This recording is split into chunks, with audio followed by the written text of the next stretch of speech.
There's a predator out in those grasses that is more than happy to eat the child. Millions of years of evolution have selectively removed detachment behaviors from children's nervous systems. Children do not reject parents. They're eaten by predators if they do.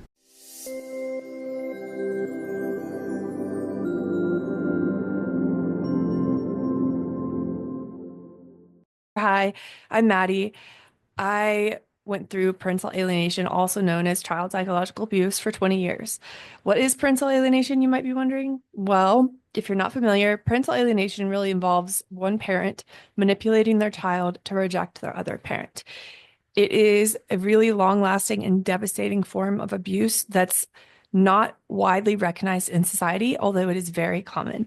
So here in my project, I seek to raise awareness and to put it on the public's consciousness so that other people like lobbyists, legislators, mental health professionals can start to learn how to identify, assess, and treat this form of abuse and to help children experiencing it. So today we're going to do part 2 on Dr. Childress, and I hope that this video is better than the other one because the audio is like severely screwed up in the other video. And I also want to give my disclaimer I gave in the previous video as well, and that is that I do not necessarily respect Dr. Childress's personality or character, behavior, the way he talks to other people, the way he treats other people. I don't respect it. I don't agree with it. With that being said, I am personally able to separate the man and his personality, his character from the body of work that he has produced. I know not all people are able to do that. Please try to, because I do believe that his work is very, very great and accurate, and it's exactly how this pathology operates. It really is. So that I hope that in this video, he gets into how to stop perpetrators from committing this abuse. Anyway, let's just get right into it. In children, children are motivated to bond to parents. And when that bonding is interrupted or there's a barrier to that bonding, children experience grief and mourning. They experience sadness and loss. And that grief and mourning produces what's called protest behavior, designed to elicit greater parental involvement to help regulate the child's distress. And so authentic parent-child conflict is actually consistent with the attachment system. The child wants to bond to the parent. There's some sort of barrier that's preventing the child from bonding to the parent, which produces the protest behavior. There's your conflict. So what we do in psychotherapy is we figure out what the barrier is and remove it. That's the other parent. The barrier in this case would be the other parent. So I wonder if he's talking about reversal of custody, taking away custody from the alienating parent. I think that's what needs to be happening, in my own opinion. Therapy.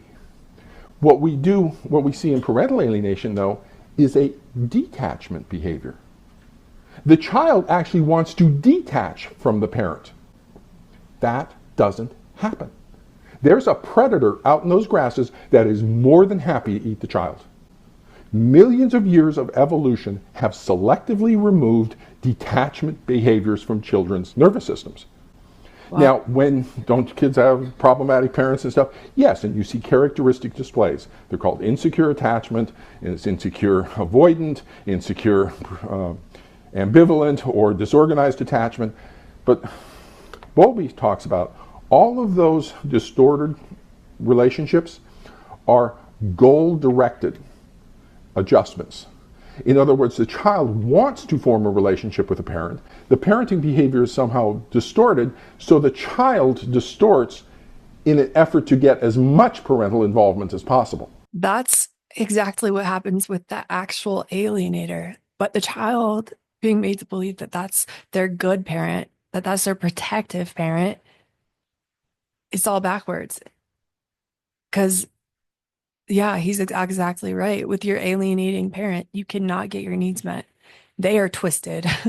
They are backwards. And so you do develop that insecure or ambivalent, detached attachment with the alienating parent. So all of the conflict, all of the difficulty is consistent with the child wanting to bond with the parent but being unable to. We do not see detachment behavior. It just doesn't happen. Oh. Children do not reject parents. They're eaten by predators if they do. Authentic parent-child conflict results from a barrier, and it's designed to elicit greater parental involvement. What happens in parental alienation is you will see a detachment behavior in which the child is trying to sever the bond, which is not authentic to how the attachment system works. That's a really important point. Therapists need to know that. There are two characteristic features of the attachment system. The first is a possessive ownership to the relationship. My mother, my father, my husband, my wife, my son, my daughter, that person belongs to me, and I belong to that person. Because if I run to any old adult in the community, that adult may not protect me from the predator. I have to run to a specific person, my mother, to get protection. And I protect my son or my daughter. I don't protect any old kid. And so it's this quality of possessive ownership to the relationship. What happens in parental alienation? I could tell you what happens in parental alienation from the child's point of view. They try to separate themselves from the parent, even by not calling them my mom, my dad. They don't do that. They don't take ownership of the parent. They even call the parent by their first name, or worse, sperm donor, egg donor. Yeah, they use everything they can to separate themselves from their parent, and it is reflective in their language. Child is rejecting a parent. That doesn't happen. That's still my mother. And oftentimes they will take on the step parent as my mom or my dad. That's not authentic to how the attachment system works. It doesn't happen.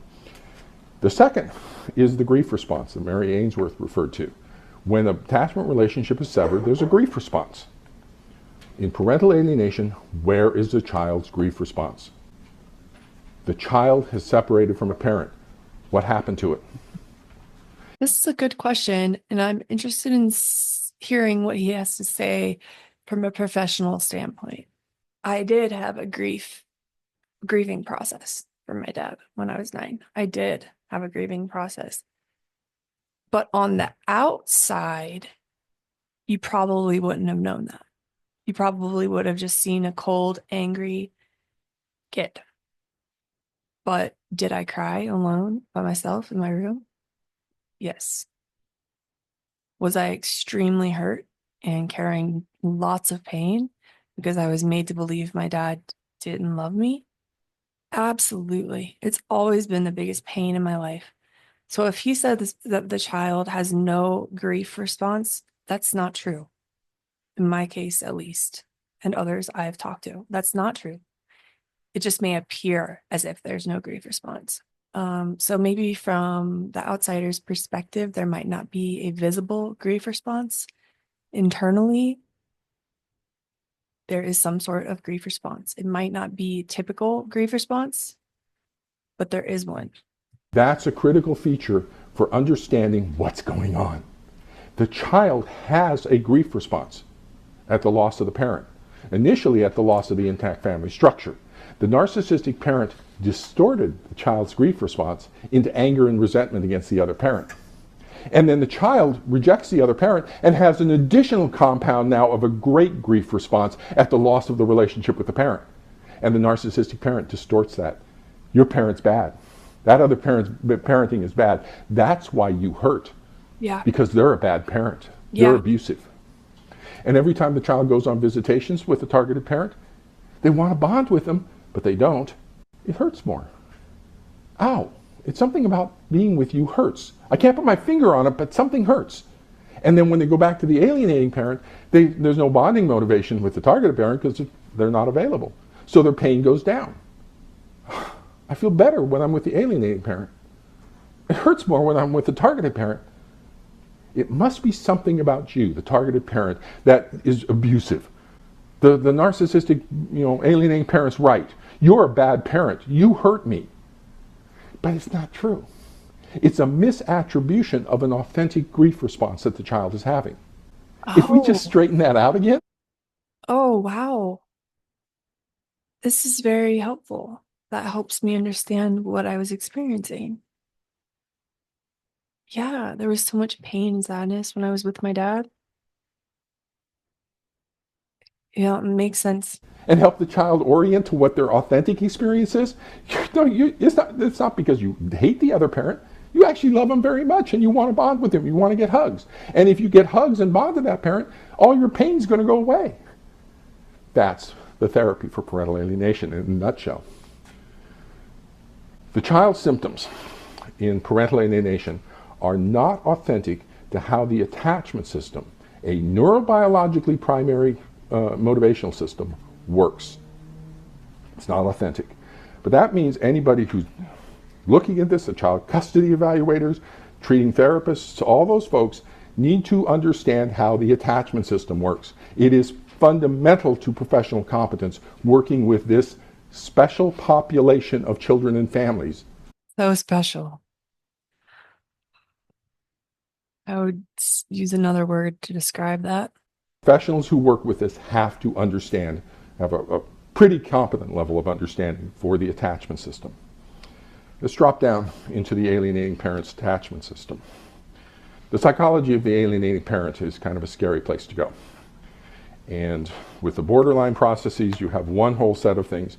With the attachment processes, you have a whole new level of understanding for the psychopathology that's emerging. I find this level the most fascinating.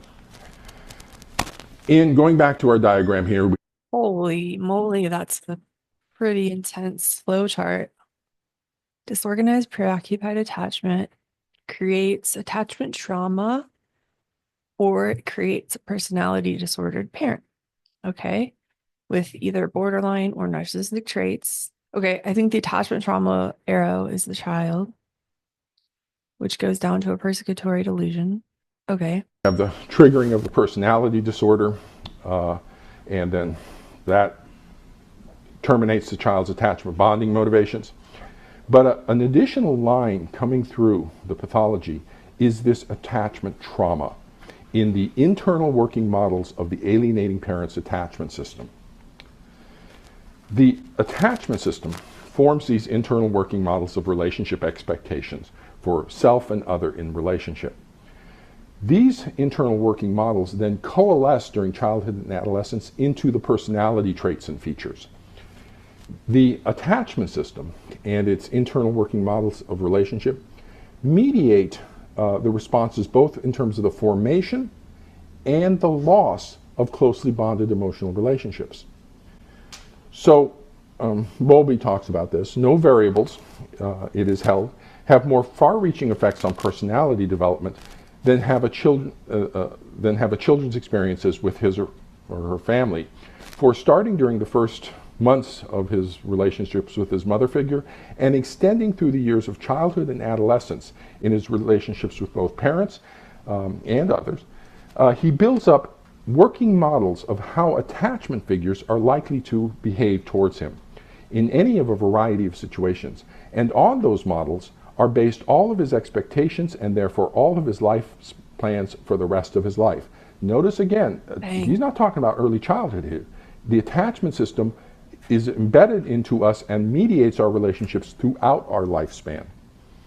But what happens with the trauma relationships is the narcissistic and borderline personality processes are the coalesced product of the disorganized preoccupied attachment of the alienating parent.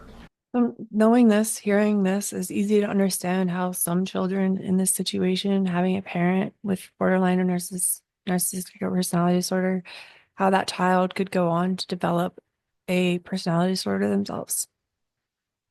That's really sad. And that's how the cycle repeats, and they alienate their own kids and they abuse their own kids in the same way they were alienated and abused. It's a generational trauma cycle. It's really sad. So in a way, I'm glad that I didn't fall in line with my mom. Maybe being the scapegoat child saved me in a way. It would be interesting to hear from him what determines whether a child develops that pathology themselves or whether they're able to identify the abuse, the manipulation, the toxicity, and attempt to break free. I would be very interested in hearing that. And the internal working models for the attachment figures in the alienating parents traumatized attachment networks are in the pattern of victimized child, who was the alienating parent as a child, abusive parent, who's that attachment avoidance motivation of the disorganized attachment, and so the frightening parent, that's the abusive parent internal working models, and then the nurturing protective parent, who is that split off attachment bonding motivations of the child that now are either cross-inhibited, so one's either on or one's all off. And so in the internal working models of the alienating parent's attachment system, I've got two representational networks for the parent: the abusive parent and the nurturing protective parent. That's my splitting dynamic. Yeah, that's one key characteristic that you're an alienated child. You believe you have one good parent, one bad parent. So at the divorce, when there's a divorce, the narcissistic borderline parent's attachment system activates to mediate the loss experience. So now I have, in the brain, I have two sets of representational networks activating. One in the internal working models of the parent's attachment system, and the other for the current people. And look, my goodness, there's an actual one-to-one correspondence there, which is what happens. The co-activation within the attachment system of two sets of representational networks, one for the persons in the current family relationship, and one set embedded in the internal working models, creates a psychological fusion of these two networks.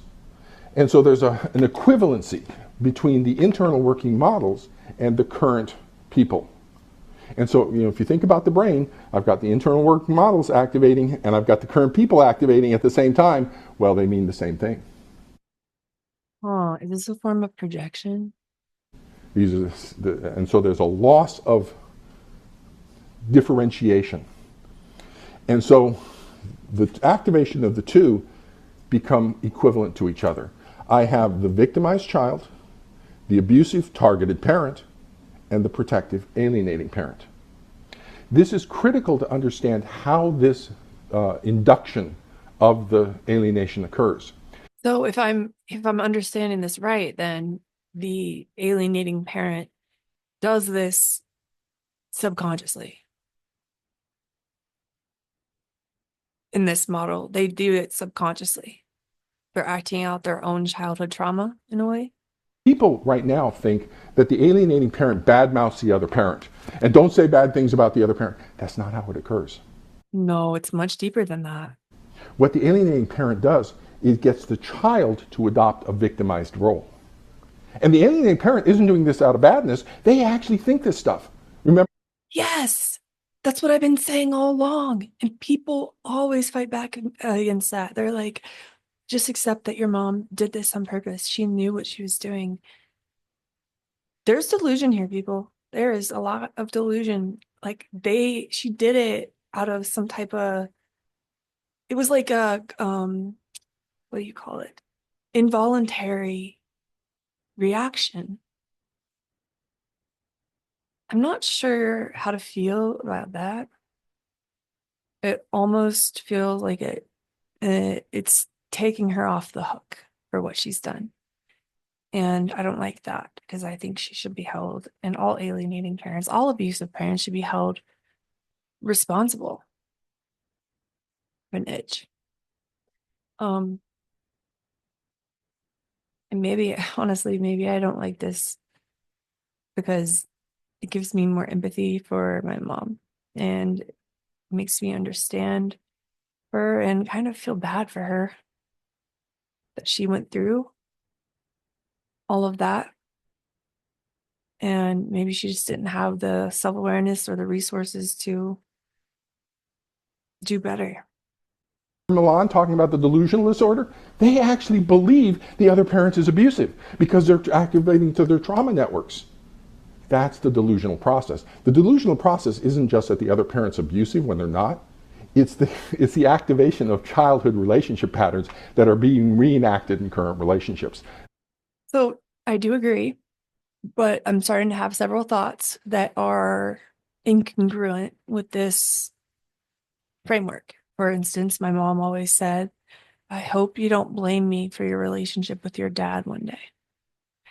For instance, she went to a lawyer and was advised to get a bogus restraining order and set up a scene that appeared to be domestic violence to catch him, and so that she'd get more child support and a bigger settlement in the divorce, which she did. She didn't have to work for 10 years because that she got that much money every month. You would be appalled at the amount of money she got from my dad because she did those heinous actions that completely disrupted and dissolved my relationship with him. So, yeah, I do think that she did it involuntarily. At the same time, she made choices that were very thought out, that were carefully thought out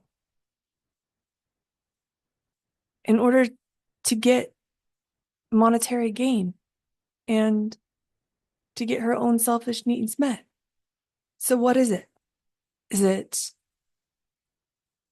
involuntary and just a bunch of delusions, or are these evil acts that are carefully thought out? Is it both? This is confusing. That's the psychosis. Borderline, difference between neurotic and psychotic. We have an underlying psychotic process of a reactivation of trauma networks and reenactment narrative. And by getting the child to adopt a victimized child stance relative to the other parent, that automatically defines the targeted parent as abusive. And the moment you define the targeted parent as abusive, then the alienating parent can become the protective parent. So this whole reenactment trauma, or this reenactment narrative, centers on getting the child to be the victim. The moment the child accepts the victim, everything else falls into place. And so this is automatically the abusive parent, and I now become the protective parent. And by becoming the protective parent, the narcissistic borderline parent is able to manage their anxiety around this trauma. Because they've had this traumatized network about the abusive parent in their own, and so now it gets activated again. They're anxious. They're really anxious, plus the anxiety off of the, borderline fear of abandonment and the narcissistic inadequacy, and so they're just a ball of anxiety. But by displacing the abandonment fears and the inadequacy onto the other parent, they're able to reduce their anxiety. But they're still left with this trauma anxiety out of the attachment system. But by making the other parent the abusive parent, so that I become the protective parent of the child, the internal working model of the child and the current child, I can now manage my anxiety. The child has a protector. Wow. So in that way, they're almost trying to protect themselves as a child. They're trying to go back in a way, be the protective parent for themselves when they were the victimized child. The abusive parent. It's a script from long ago that's just being reenacted. But then they put the child out there as the abusive child. And therapists and everybody go, oh wow, we're so concerned about abuse. Maybe the other parent is abused. And we focus on the targeted parent, looking at whether or not they're abusive. And the focus goes off the pathological parent. And the child is bonded to the pathological. Oh, you're my wonderful parent. No, they're the best parent in the world. Because the child is serving as a narcissistic object for the parent. I need to be the wonderful parent, so that child sees me as a wonderful parent, and so I'm using the child as a narcissistic object. It's not an authentic relationship, but it looks close, it looks bonded, and so people just totally miss it. They think that child actually is bonded to the supposedly favored parent. Yeah, this is just so true. So freaking true. I mean, when I learned the truth and I talked to my dad and I talked to my stepmom and I talked to my grandma, I talked to my friend. Actually, my friends were the exception. My best friend was the exception because she always knew I had a tumultuous relationship with my mom. But my dad, my stepmom, they thought I was close with my mom. No, that's what she wanted everyone to think. We were not close. We fought almost every time we interacted because there was nothing I could do or say that pleased her. It was incredibly frustrating to actually try to get people in my life to understand what had happened to me. Because my mom would brag about me, for instance, or she would talk so well about me to other people, whereas behind closed doors, she hated me. That's what it felt like. She hated me. So again, everything he's saying resonates a little too well.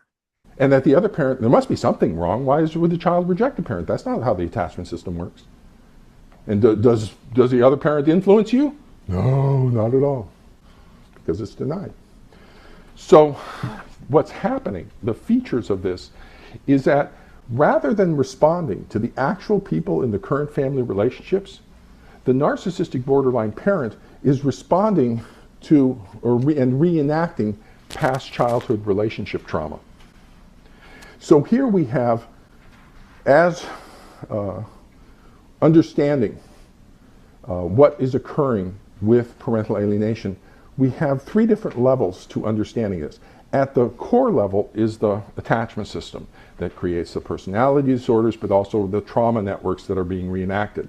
Then we have the level of the narcissistic borderline parent, who's displacing their own inadequacy and abandonment fears onto the other parent and is distorting the child through the inability to process grief and the splitting dynamic.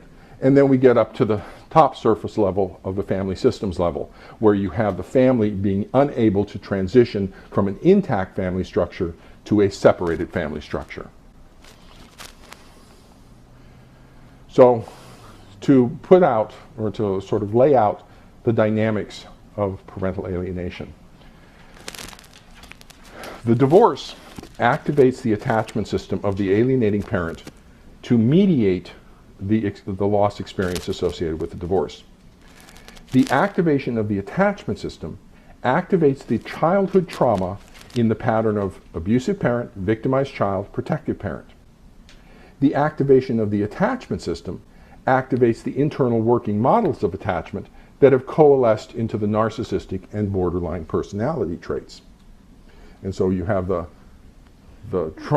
loss experience activates the attachment system, which activates both the personality disorder traits and the attachment trauma that are embedded in the attachment system.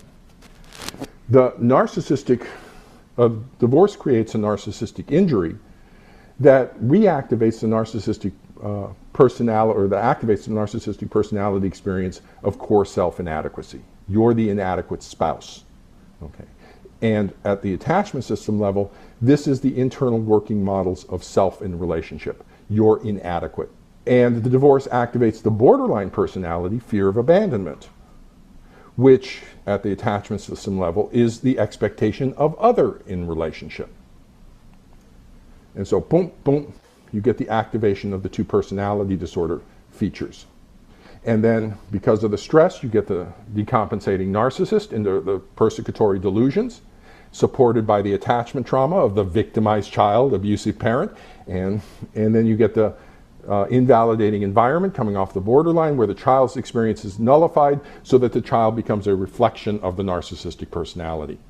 I'm the wonderful parent. You're the wonderful parent. And the activation of the abandonment fear and the narcissist inadequacy. So the excessive anxiety that's activated for the alienating parent, that's associated with narcissistic inadequacy, the borderline.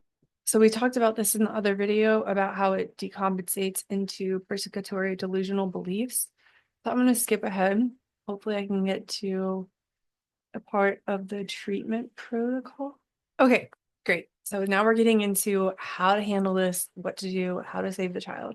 Also, during therapy, if I'm trying to restore the child's normal range balanced functioning, and the narcissistic borderline parent is trying to keep the child pathological, we're going to be forcing the child, and we're going to rip the child apart psychologically. And so in order to change the child, I need to remove the pathogenic influence of the parent. Yes. Thank you. People have asked me a lot since I started this project, what could have saved you as a child? I've thought about this deeply. I've come to the conclusion, and I could put myself back to when I was 9, to when I was 12, to when I was 15. And I've come to the conclusion someone would have needed to separate me from my alienating parent. Someone would have needed to reverse custody, to have a no contact order in place, complete separation from the parent. Some people might think this is drastic. And if you do think this is drastic, I would just encourage you to research and try to understand more about what the child actually goes through. Yes, this would cause a temporary trauma, temporary emotional trauma, hardship, suffering. But in the long term, this would have saved me years, if not decades, of abuse that has affected my life in almost every aspect negatively. I wish someone had removed me from my mom. I wish that in therapy back then, they had focused on my relationship with my mom instead of my relationship with my dad. I wish someone had put in a protective order and limited contact and reversed the custody and had me live with my dad. So that's my answer to how to save these kids. You have to first remove them from the abuse, which means removing them from their abusive parent. The severe level alienators like this, it's almost like they can't help themselves. It's not going to stop. And yeah, so people will say, oh, there's hope for anyone, you know, there's a redemption arc for anyone. Not these folks. Not these parents. You got to remove the child. You got to protect the child. And it comes back to psychological abuse, not being taken as seriously as physical or sexual abuse. I know it's harder to identify. I know it's harder to diagnose. That doesn't mean it's less severe, less damaging for the child.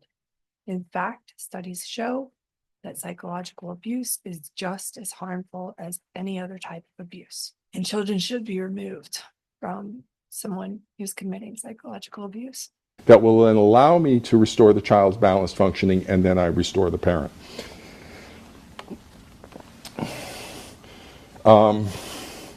So the breakdown of appropriate generational boundaries between parents and children significantly increases the risk for emotional abuse. This is carried. When parent-child boundaries are violated, the implications for developmental pathology are significant. Poor boundaries interfere with the child's capacity for progress through development, which Anna Freud suggested is the defining feature of child psychopathology. Only Moore and Silver talk about narcissistic use of the child. Only insofar as parents fail in their capacity for empathic attunement and responsiveness can they objectify their children, consider them narcissistic extensions of themselves, and abuse them. It is the parents' view of their children as vehicles for satisfaction of their own needs, accompanied by a simultaneously disregard for those of the child, that makes the victimization possible. And that's pretty straightforward, because how could you objectify your child and use them as a regulatory object if with empathy? I mean, you wouldn't be able to sleep at night. So you have to have a lack of empathy to do that. The issues with parental alienation are not child custody and visitation, they're child protection. The pathogenic parenting that's inducing severe distortions to the child's attachment system, personality formation, and a delusional belief system where the child is losing a relationship with a loving and affectionate parent represents a form of psychological development child abuse that warrants a child protection response. And so Yes. The presence in the child symptom display of the 3 diagnostic indicators shifts it from child custody and visitation over to a child protection issue. We want to protect the child from being turned into a psychological battleground between our efforts to restore the child and the efforts of the narcissistic parent to continue the child's pathology. The narcissistic parent will actively resist therapy because the child is serving as a regulatory object for them. And so it's not us who's turning the child into a battleground, it's the efforts of the narcissistic borderline parent to keep the child pathological that is resulting in the destruction of the child. So turning the child into a psychological battlegrounds runs a considerable risk of harming the child emotionally, psychologically, and developmentally. Standard 3.04 of the American Psychological Association Ethics Code says psychologists take reasonable steps to avoid harming their clients and patients and to minimize harm where it is foreseeable and unavoidable. Standard 10.10 on terminating therapy. Psychologists terminate therapy when it becomes reasonably clear that the child, client, patient no longer needs the service, is not likely to benefit, or is being harmed by continued service. Requiring protective separation of the child from the ongoing pathogenic parenting practices of the narcissistic borderline parent during the active phase of treatment meets the professional obligation to minimize harm where it is foreseeable and unavoidable.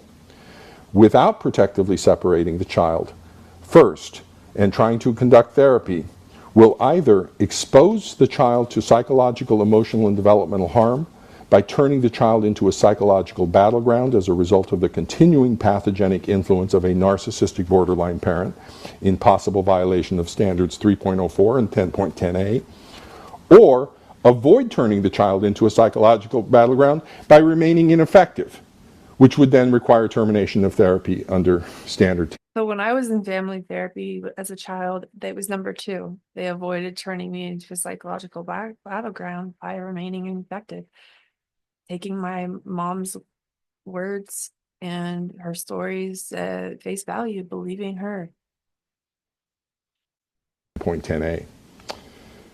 The therapy itself, once we get the protective separation, we recover the child's authenticity. This involves processing that grief and sadness, helping the child rebond to the parent and learn that, oh, that's what it was. It was grief and sadness. And so I would attune to the child's expressions of bonding, and I would misattune to all the narcissistic symptoms, all the pathology that the parent's a bad parent. No, they're not. They're fine. We want to restore the child's empathy. Okay, that's a critical feature. That's a very concerning symptom. The absence of empathy has been associated with the capacity for human cruelty. And so it's critical to the child's healthy development that we restore that child's empathy for the targeted rejected parent. And so in my own therapy, I talk about issues of values, issues of compassion, those sorts of things. And as you talk about those things, or you bring up issues about compassion and empathy, I'll sometimes use quotes from the Dalai Lama or from other people. What I'm doing is I'm bringing this emotions through cognitive mediation. And so I'm decreasing the emotional intensity of their anger and bringing up to cognitive mediation and talking to the child about, who do you want to be as a person? You don't want to be this angry, hostile. No, you want to be a kind person. And so helping them recover that empathy. Challenge their psychopathology. So when they're judging of the parent from this top-down kind of position, or sense of entitlement, or the haughty and arrogant attitude, all those narcissistic symptoms, I want to misattune to those. And when I get normal kid, I attune to that, which leads to the final point here, which is supporting the child's authenticity. Normal kids are annoying sometimes. Normal kids don't pick up their rooms. Normal kids don't follow parental instructions. I don't want simply to recover a child who's obedient to the narcissistic parent and now they're obedient to us. I don't want to replace one overlord with the other. I want a healthy kid. And so when I hear normal range kind of healthy parent-child conflict, I'm going to take the kid's voice and say, you know what, kid doesn't want to clean their room. As long as the child is talking up to the parent rather than talking down to the parent, I will take the voice and bring it to the parent, because that's appropriate. It's an adult talking to an adult. I don't have a child judging a parent. And then the child can hear me bring their issues to their parent in a mature and responsible way.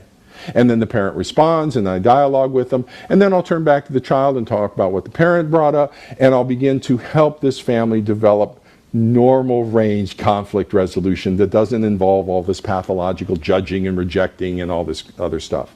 And so it's restoring the authenticity of the family relationships that have been distorted by the narcissistic borderline parent. Restoring the relationship with the targeted parent. In this, I want to revalidate the targeted rejected parent as a nurturing, protective parent. And so when the child says they're abusive, I just, no, that's normal range parent. They took my iPhone away. Well, you're being a little jerk. You were giving them attitude. Parents do that all the time. That's not abusive parenting. And in doing that, in in misattuning with their haughty and arrogant judgments that they deserve to be punished, all those distortions that are coming from the narcissistic parent, I misattune to those, and I say, no, they're normal range. They love you very much. They just care about you. And I highlight that. The moment I revalidate them as a protective parent, the child's attachment system turns on again. But what about if you've been made to believe like really scary horror stories, or if you've had memories like planted in your head? How do you get the child to unbelieve that? I, I don't know. Because they're no longer the predator. They're no longer the threat.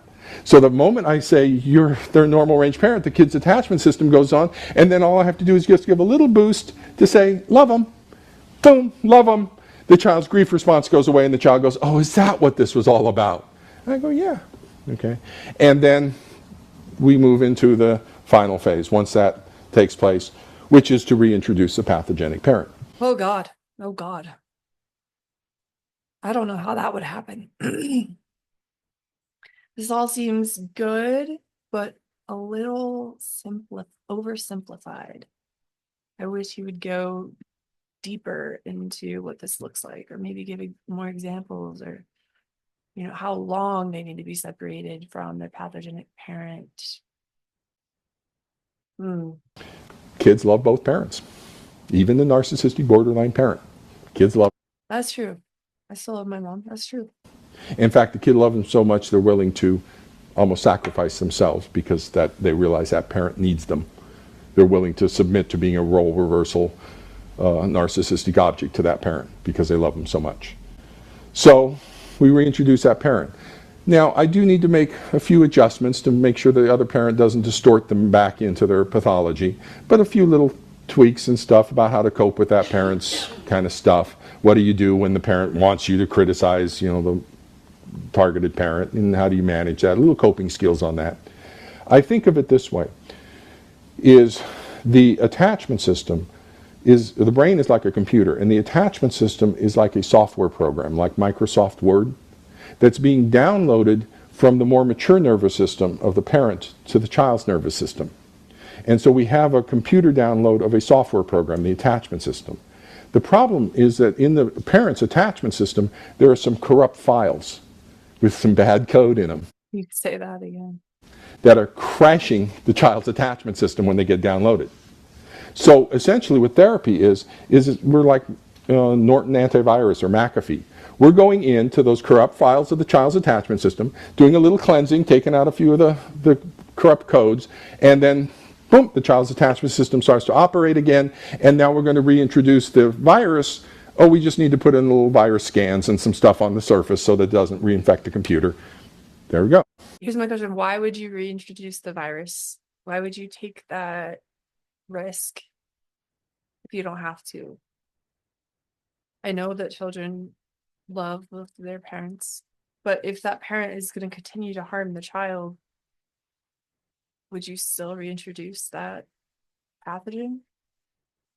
I don't know. I really wish and maybe he does have a full-length lecture on the treatment process. So what I took away from that is that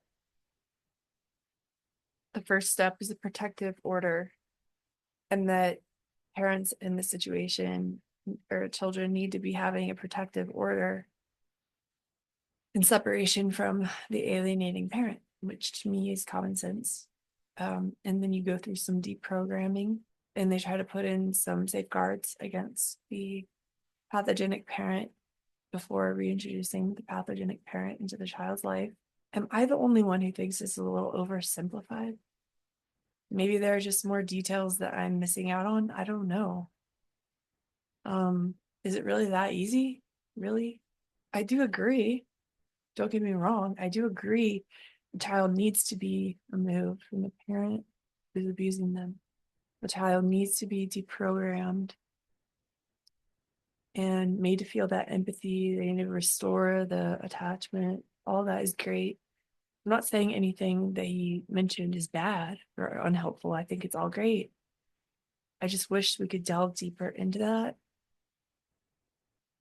Leave in the comments below if you know more about like another lecture or maybe a blog post or something that he's written more about the treatment for these children. To be devil's advocate, I know psychological abuse is really hard to prove. All this sounds great, but I wonder if it's easier said than done. Let me know in the comments what you think. Well, that's the end of this video. I hope it was insightful or helpful for someone out there some way.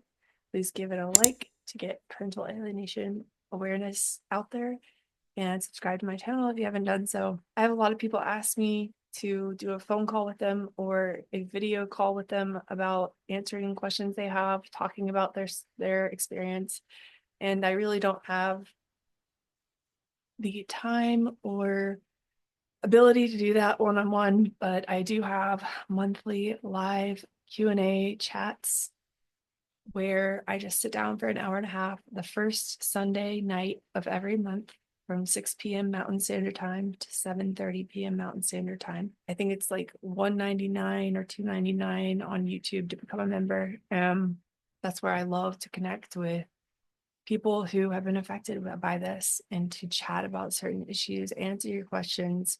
I plan on bringing some guests on too, just to provide people with a space that's safe. I love doing that. I started that back this past month. And if you're interested in that, you can sign up by clicking join, or look at the membership page on my channel. Other than that, I will see you in the next one. Thanks for watching. Bye.